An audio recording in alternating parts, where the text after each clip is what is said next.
سورہ آل عمران آخری آیت کا جو تفسیری اور حدیث کے اندر جو بیان ہوا ہے اس کا انشاءاللہ ہم بیان اس کے بارے سے ہوگا۔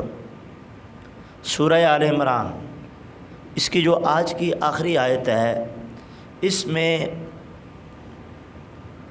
تمام جو مضامین ہیں نا جن کو پہلے تفصیل کے ساتھ بیان کیا گیا، عبادت کی بات بھی ہوتی رہی، مشقت کو برداشت کرنے کی بھی بات ہوتی رہی، ذکر اذکار کی بھی بات ہوتی رہی، تقوی کی بات بھی ہوتی رہی، تفصیل سے بیان ہوا۔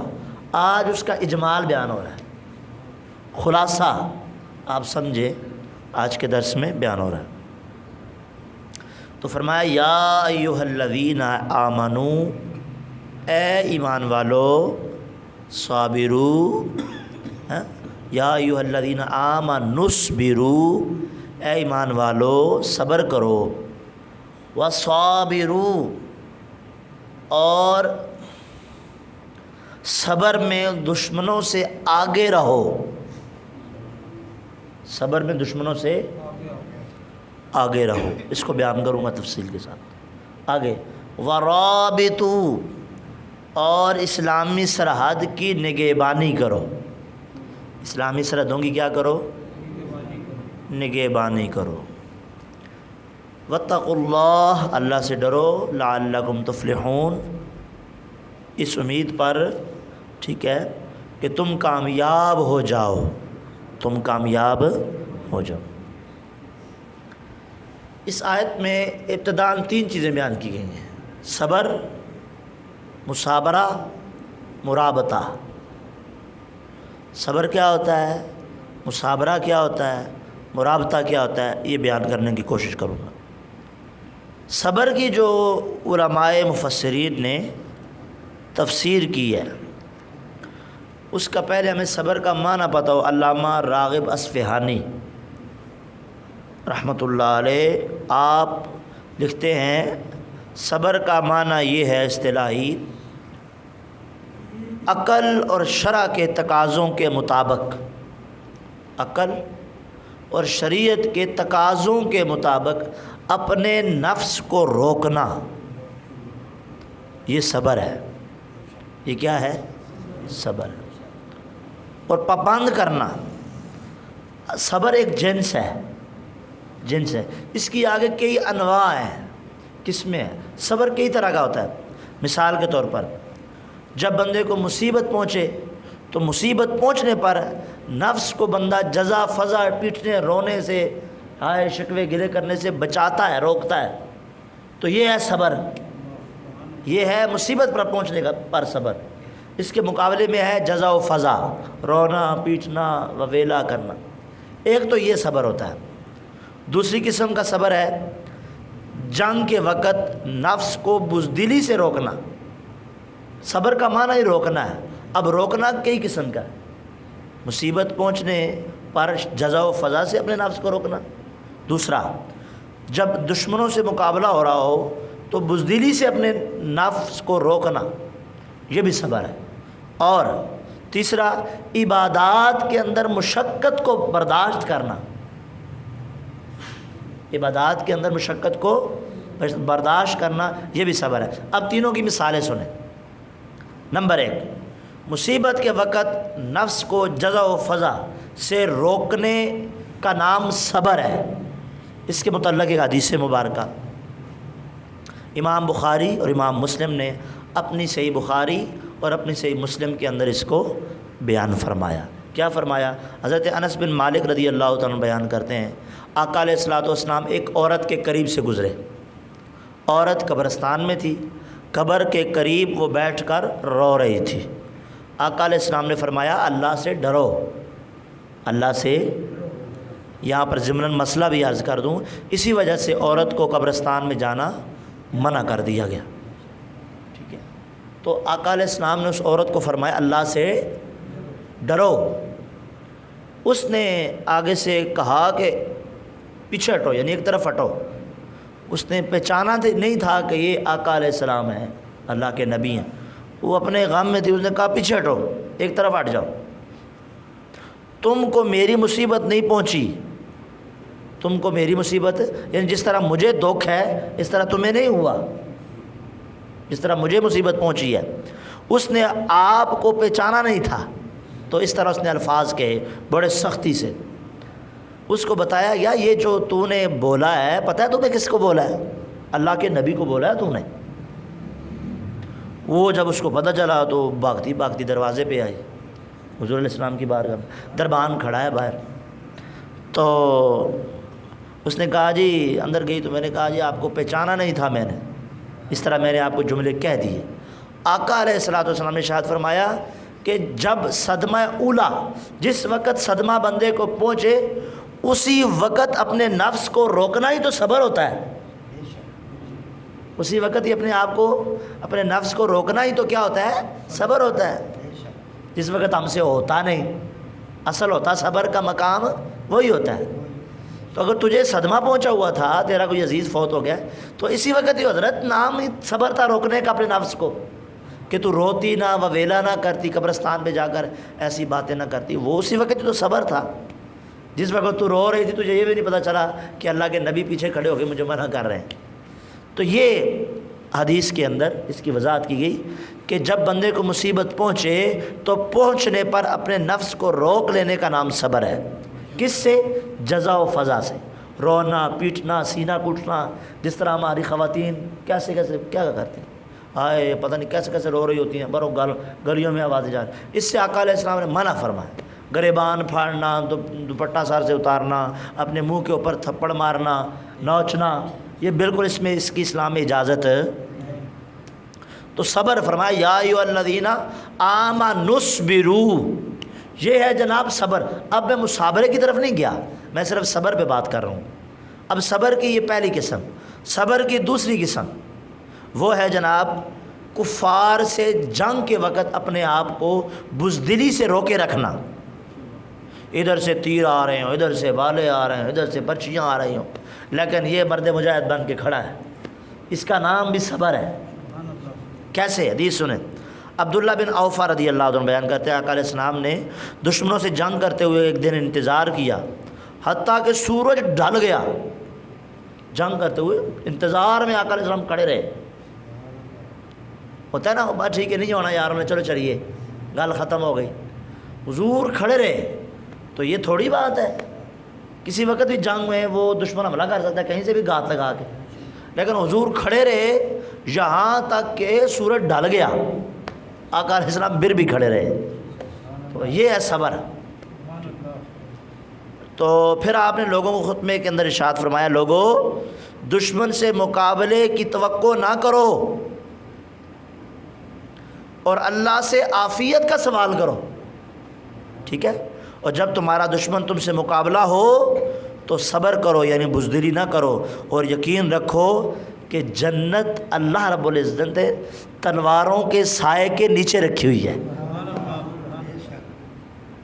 مجھے ایک بات یاد آئی، تلوار تو تلوار ہے، نبی پاک صلی اللہ علیہ وسلم کا فرمان ہے، تیر بنانے والا، تیر پھینکنے والا، تیر پکڑنے والا، پکڑوانے والا، جتنے بھی معاون ہو سارے جنتی ہیں۔ سارے کیا ہیں؟ جنتی ہیں۔ تو جنہوں نے تیر پھینکے اور حضور کے دفاع میں پھینکے ہیں وہ کتنے کمال والے صحابہ ہیں۔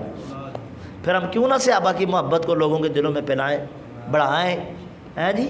اس لیے ہم صحابہ کا نام لیتے ہیں۔ ہمارے صحابہ رضی اللہ عنہ کی جماعت وہ عظیم جماعت ہے جنہوں نے اپنی جانیں حضور کے قدموں میں وارہ نچھارہ کی ہیں، نچھاور کی، ٹھیک ہے؟ تو جو صحابی ہو کہ حضور کا دفاع کرے اور کہ نہیں نہیں ایتھے تیر لگے میں تو تیر کھانا آیا، مال تھوڑا ہی لینا آیا، وہ صحابی جو آیا تھا رابی، تو جب مال ملنے لگا تو کہنا جی میں مال تھوڑا ہی لینے آیا ہوں، میں نے میری تو خواہش ہے میں ایتھے تیر لگے تو میں تھوڑے قدموں میں شہید ہوں تو میں جنت ملے، میں تو تیر کھانا آیا۔ صحابہ کرام کا یہ جذبہ تھا، اللہ ہمیں بھی نصیب فرمانا۔ تیسرا، عبادتوں کی مشقتوں پر اپنے نفس کو روکے رکھنا، برداشت کرنا۔ کیسے؟ حدیث سماعت کریں، اسماء بنت ابی بکر رضی اللہ تعالیٰ عنہ بیان کرتی ہیں، جس دن سورج گرہن ہوا نا، سورج کو جب گرہن لگا تو آقا علیہ السلام گھبرائے ہوئے آئے، آپ نے اپنی قمیص پہنی، چادر اوڑھی، پھر آپ نے لوگوں کو نماز پڑھائی، بہت لمبا قیام کیا اس میں، پھر آپ نے رکوع کیا۔ میں نے دیکھا کہ ایک عورت مجھ سے عمر میں بڑی تھی، اسماء بنت ابی بکر، ابو بکر صدیق رضی اللہ عنہ کی یہ وہ بیٹی ہیں جب حضور غار میں تھے تو یہ کھانا لے کر حضور کی بارگاہ میں جایا کرتی تھی۔ مجھے وہ واقعہ یاد آ گیا، یقین کرو یہ اتنی محبت فرماتی تھی کیونکہ صدیق کی بیٹی تھی، سچے ساتھی کی بیٹی تھی نا۔ ابو جہل آیا، دروازہ کھڑکانے لگا، کہاں ہے تمہارا باپ؟ انہوں نے یہ نہیں کہا کہ گھر میں نہیں ہے، اگر یہ کہہ دیتی تو جھوٹ ہو جاتا، یہ کہتی کہ گھر میں ہے تو یہ بھی جھوٹ ہو جاتا، اور گھر میں کہا نہیں تو پتہ چل جانا تھا کہ بتا دیتی، اگر حضور کے ساتھ سچ بتا دیتی تو پیچھا ہو جانا تھا۔ تو آپ نے اس کو ایسا جواب دیا کہ میں تم کو کیسے بتاؤں گے وہ کہاں ہے؟ تو کون ہونا میرے کو پوچھنا لا؟ بہادر کی بہادر بیٹی تھی، اس کو غصہ چڑھا، اس نے زور سے کھینچا، تھپڑ مارا حضرت اسماء بنت ابی بکر، ابو جہل۔ تو بالی جو آپ کے کانوں میں نا جو پڑی ہوئی تھی، باری نما جو ہوتا ہے زیور، وہ چھید گیا کان، اور کان سے نیچے جا گری، خون بہنے لگا۔ شام کو کھانا لے کر گئی نا تو سیدنا صدیق اکبر بھی دیکھ کے رونا شروع ہو گئے، حضور بھی دعائیں دینا لگے کہ یہ وہ میرے یار کی بیٹی ہے جس نے ہماری خاطر اپنے چہرے پہ تھپڑ بھی کھا لیا۔ تو یہ غار میں نا ہجرت کی حضور علیہ السلام کو کھانا دینے جایا کر، جب اندھیرا ہو جاتا تو کھانا دینے جایا کرا کر۔ تو یہ فرماتی ہیں کہ حضور علیہ السلام وہ جو گرن کی جو نماز ہوتی ہے سورج کی، وہ پڑھا رہے تھے، تو میں بھی پڑھ رہی تھی پیچھے۔ تو ایک عورت مجھ سے عمر میں بڑی تھی، وہ کھڑی ہوئی تھی، اور ایک عورت میری بنسبت بیمار تھی میری طرح، وہ بھی قیام میں تھی۔ تو کہتی ہیں جب میں نے ان کو دیکھا بوڑھی عورت ہے تو کھڑے ہو کے نماز پڑھ رہی ہے، اچھا کہ میرے ورگو بیمار ہے وہ بھی پڑھن رہی ہے۔ تو پھر آپ نے فرمایا کہ میں نے دل میں کہا کہ اگر تم بیمار ہو کے اتنا لمبا قیام کر سکتی ہو تو میں تمہاری بنسبت اس بات کی زیادہ حقدار ہوں کہ میں بھی کھڑے ہو کے نماز پڑھوں۔ ایتھے کی ہے تھوڑا جا مسئلہ ہو جائے تو پھر آگے میں بات نہیں کروں گا جی۔ تو فرمایا تمہاری بنسبت زیادہ حقدار ہوں کہ طول قیام کی مشقت پر صبر کروں۔ تو یہ عبادت آج اس پہ اوپر یہ بھی ہو سکتا ہے، علماء نے لکھا ہے پانی ٹھنڈا ہو، پانی، اور یہ نماز نہ چھوڑے، وضو کر کے ٹھنڈے پانی کے ساتھ۔ یہاں پہ تو گیزر لگے ہو نا، دیہاتوں میں چلے جائیں نا، اتنے بیچارے لوگ گیزر بھی نہیں لگے ہوتے، پھر ٹھنڈے پانی نال جناب والا دیہاتوں میں وہ ٹنکیاں سیمنٹ دیاں بڑیاں نے، اتنے دوجیاں ٹنکیاں بھی کوئی نہیں، سیمنٹ دی ٹنکیاں بڑیاں نے نا، تو وہ مہینے دا پانی سٹور ہوا ہے چشمیاں دا ٹھنڈا یخ، تو اسی سے لوگ وضو کر کے نماز پڑھ رہے ہیں۔ یقین کرے ایک بار وضو کرو بندہ ہل جاتا ہے، ناک 2 دن بہنا شروع ہو جاتا ہے۔ تو وہاں پہ بھی لوگ چشموں سے وضو کر کے بھی نماز پڑھ رہے ہوتے ہیں۔ تو یہ بھی مشقت کے اوپر یہ جو صبر کرنا ہے یہ بھی صبر ہے، عبادات کے اوپر جو مشقت ہو رہی ہے، بھوک لگی ہوئی ہے اور گرمی کے سخت روزے، مشقت برداشت ہو رہی ہے تو یہ بھی صبر ہے۔ شیطان جوانی کے عالم میں حملہ کر رہا ہے، نماز نہیں پڑھن دینا، لیکن بندہ کہتا ہے نہیں جی نماز پڑھنی ہے، تو یہ بھی صبر ہے، ٹھیک ہے۔ تو یہ عبادات کے اوپر مشقت پر کیا ہے؟ صبر کرنا۔ یہ تینوں قسم کے صبر کے اندر علماء کرام نے بیان فرمایا۔ یہ تو کہ جناب صبر۔ اب آگے چلیں، ایک ہے صبر، اب ایک ہے مصابرہ۔ یا ایھا الذین آمنوا اصبروا وصابروا، یہ صابرہ یصابر مصابرۃ سے بنا ہے، صابروا، صبر کرو، اور جو دشمنوں سے تمہیں منافقوں سے مخالفوں سے اذیت پہنچے اس کے اوپر بھی صبر کا مظاہرہ کرو، ٹھیک ہے۔ تو فرمایا صبر یہ ہے کہ بندہ اپنے نفس کو روکے رکھے کسی بھی، یہ تینوں اعتبار سے۔ مصابرہ یہ ہے، صبر جو ہے صبر مصابرہ سے کم ہے، یہ صبر ہے، صبر سے اوپر مصابرہ ہے، پھر مصابرہ سے اوپر مرابطہ ہے۔ اب صبر کا تو ہم نے سن لیا، اب اس سے اگلا مقام ہے مصابرہ۔ وہ کیا ہے؟ علماء فرماتے ہیں مصابرہ کا معنی یہ ہے کہ مصیبتوں پر اپنے دلوں میں اللہ پر صبر کرو۔ ایک قول یہ ہے کہ صبر کا معنی اپنے نفوس کے ساتھ، جانوں کے ساتھ صبر کرو، اور مصابرہ کا معنی یہ ہے کہ اپنے دلوں میں اللہ پر صبر کرو، ٹھیک ہے۔ تو ایک جو معنی امام فخر الدین رازی رحمۃ اللہ علیہ نے بیان فرمایا وہ یہ ہے کہ صبر یہ ہے کہ انسان کو اپنے گھر والوں سے، پڑوسیوں سے، رشتہ داروں سے جو ایذائیں پہنچیں ان پر ضبط نفس کرنا، اپنے نفس کو کنٹرول کرنا، یہ مصابرہ ہے۔ یہ کیا ہے؟ مصابرہ۔ تو جناب والا یہ مصابرے کے حوالے سے بیان کی ایک حدیث اس کے اوپر بیان کی ہے مصابرہ کے حوالے سے، عبداللہ بن مسعود رضی اللہ عنہ بیان کرتے ہیں، یہ بھی بخاری اور مسلم کے اندر ہے۔ آقا علیہ السلام نے جنگ حنین کے دن تقسیم میں کچھ لوگوں کو ترجیح دی، کچھ لوگوں کو ترجیح دی، یعنی زیادہ مال دیا، اور حضرت اقرع بن حابس کو 100 اونٹ دیے، حضرت عیینہ کو بھی اس طرح 100 اونٹ دیے، اور عرب کے بعض شرفاء کو بھی کچھ عطا کیا اور ان کو بھی ترجیح دی، کچھ بعضوں کو کچھ زیادہ دیے۔ ایک شخص نے کہا خدا کی قسم اس تقسیم میں عدل نہیں کیا گیا، برابری نہیں کی گئی۔ آقا علیہ السلام نے فرمایا اللہ اور اس کا رسول عدل نہ کریں تو پھر کون عدل کرے گا؟ اللہ اور اس کا رسول عدل نہیں کرے گا تو پھر کون عدل کرے گا؟ ٹھیک ہے۔ اللہ تعالیٰ موسیٰ پر رحم کرے کہ ان کو اس سے زیادہ اذیت دی گئی کہ انہوں نے اس پر صبر کیا۔ مصابرہ اب کیسے ہے اس میں یہ ہے، دیکھو آقا علیہ السلام جیسے بڑھ کے کون صبر کر سکتا ہے، لیکن باتیں ہوئیں پھر بھی ہو جی انہوں نے صبر نہیں کیا، عدل نہیں کیا، تو اذیت تو پہنچتی ہے نا اس سے، باتیں سن کر لوگوں کی۔